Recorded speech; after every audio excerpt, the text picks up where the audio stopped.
जी दोस्तों, राधा स्वामी जी। आज दिल्ली में बाबा जी ने सत्संग फरमाया। आपको बता दें कि आज पहली बार हजूर जी ने दिल्ली में नामदान दिया। पहले कहा जा रहा था कि बाबा जी नामदान की बख्शिश करेंगे, लेकिन हजूर जी ने नामदान दिया। चलो, जैसे बाबा जी की मौज, सब कुछ बाबा जी के हुक्म के अनुसार ही होता है। हमें तो शुक्र करना चाहिए कि हमें नामदान की बख्शिश मिली है, चाहे बाबा जी नामदान दें, चाहे हजूर जी नामदान दें। सब बाबा जी की ही मौज है, मालिक की मौज है। तो साथ संगत जी, आज का जो सत्संग है वो कुछ इस प्रकार है। आज बाबा जी ने जो सत्संग फरमाया, हजूर स्वामी जी महाराज की बाणी के ऊपर समझाया। स्वामी जी महाराज हमें समझाने की कोशिश कर रहे हैं कि आध्यात्मिक मार्ग में मन बहुत बड़ी रुकावट डालता है। हम सभी के मन में यह इच्छा होती है कि हम मालिक की खुशी प्राप्त करें और उसकी भक्ति करें, लेकिन अलग अलग महापुरुषों ने अलग अलग धर्मों में जो भी तरीके बताए, वह केवल एक शुरुआत थी। हम बाहरी साधना में उलझे रहे, कभी भी अंदर की ओर मुड़कर मन को काबू करने की कोशिश नहीं की। इसलिए जैसे आए थे वैसे ही हमें वापस जाना पड़ेगा। इंसान जो कुछ भी करता है वह मन के माध्यम से ही करता है। अच्छे काम हों या बुरे, सब कुछ मन के द्वारा ही होते हैं। बाबा जी ने हजूर जी का उदाहरण देते हुए कहा कि हजूर जी फरमाते थे, अगर मन तुम्हारे वश में है तो इससे बड़ा कोई दोस्त नहीं हो सकता, और अगर मन हमारा बेकाबू है तो इससे बड़ा हमारा कोई दुश्मन भी नहीं हो सकता। मन कभी कभी ऐसा महसूस कराता है कि हमारे अंदर दो तीन मन हैं, एक जो हमें अच्छे रास्ते पर ले जाता है और दूसरा जो हमें निचले और बाहरी भोगों की ओर खींचता है। बाबा जी ने कबीर साहब की बाणी के ऊपर एक उदाहरण देकर समझाया, कबीर मन तो एक है, भावें जहाँ लगाए, भावें गुर की भक्ति कर, भावें विषय कमाए। यानी मन तो एक ही है। अब यह हमारे हाथ में है कि इसे किस ओर लगाना है।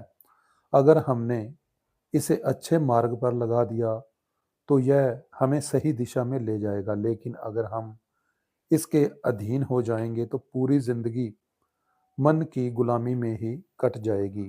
बाबा जी ने समझाया कि जब भी सवाल जवाब का अवसर मिलता है तो सबसे ज़्यादा पूछा जाता है, मन नहीं टिकता, मन काबू में नहीं आता, ध्यान में नहीं मन लगता। दरअसल खेल तो सारा मन का ही है। मन पर माया का पर्दा पड़ा हुआ है, इसलिए वह अपनी असली पहचान नहीं कर पा रहा। यही कारण है कि इंसान बार बार गलतियों में पड़ता रहता है। हमारे कर्म केवल इस जन्म के ही नहीं हैं, बल्कि जन्मों जन्मों के इकट्ठे किए हुए हैं। गुरु घर ने भी यही समझाया है, जन्म जन्म की इस मन को मल लागी, काला होया स्या। हमने कई जन्मों के पाप और संस्कार इकट्ठे कर लिए हैं, जिससे हमारा असली स्वरूप छिप गया है। हम मन के इतने अधीन हो गए हैं कि जो कुछ भी करते हैं वह मन के कहे पर ही करते हैं।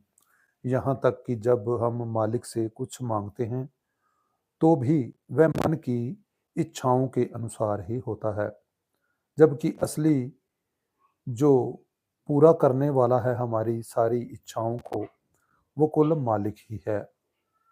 लेकिन हमने मन को ही मालिक बना लिया है। मन को कैसे साफ किया जा सकता है?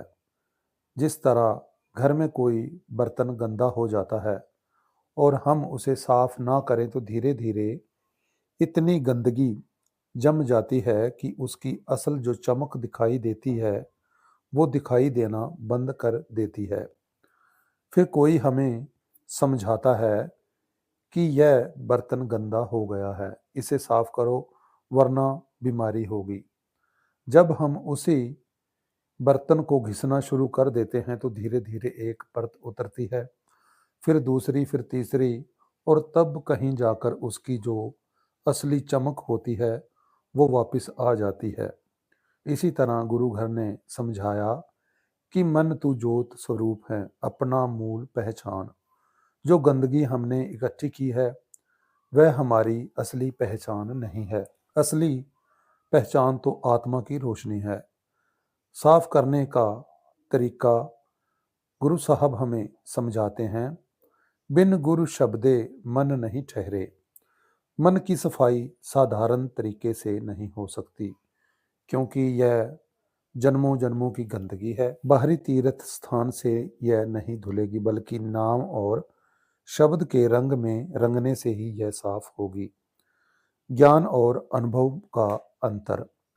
बाबा जी ने एक उदाहरण दिया कि आज के दौर में इंटरनेट से हम एक बटन दबाकर जितना चाहे उतना ज्ञान इकट्ठा कर सकते हैं, लेकिन क्या इससे हमारी जिंदगी बदल गई?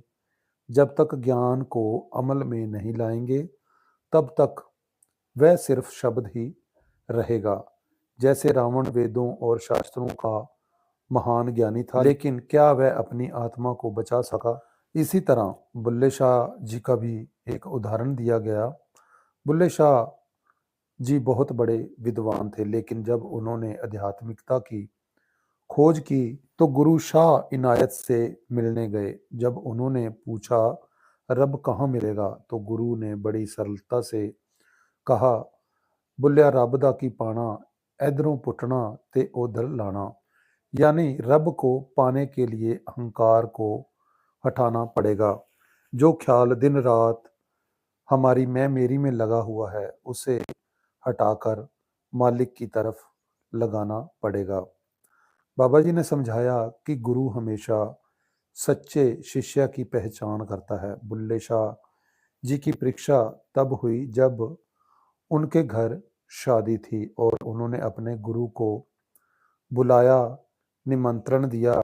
तो जब खुद गुरु नहीं गए बल्कि एक शिष्य को भेजा जो दिखने में गरीब दिखाई देता था, आम दिखाई देता था, और इसी दौरान ही जब बुल्ले शाह ने उसकी ओर ध्यान नहीं दिया तो उसने सारी बात जब मुर्शद से कही तो मुर्शद की नाराजगी भी बुल्ले शाह को सहनी पड़ी।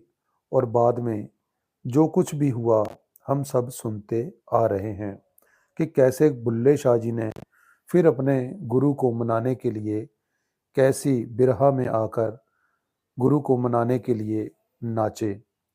इसी तरह आध्यात्मिक मार्ग पर हमें भी अपनी कमजोरियों को पहचानना होगा। केवल पढ़ने और सुनने से कुछ नहीं होगा। जब तक हम अपने जीवन में इसे अपनाएंगे नहीं तब तक हमारा कुछ नहीं बन सकता। बाबा जी ने समझाया कि इंसान को विवेक दिया गया है, लेकिन वह उसे सही ढंग से उपयोग नहीं करता।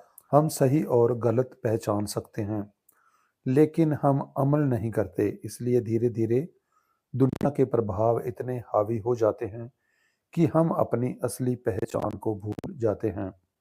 बाबा जी ने अंत में कहा कि मन जीते जग जीत। अगर हमने अपने मन को जीत लिया तो सारी दुनिया समझ लो जीत ली। हमें अपनी आत्मा की सफाई करनी होगी, नाम से जुड़ना होगा और अपने अंदर की रोशनी को पहचानना होगा। यही असली रास्ता है। तो संगत जी, आज के इस सत्संग में बस इतना ही। राधा स्वामी जी। चैनल को जरूर सब्सक्राइब करें जी।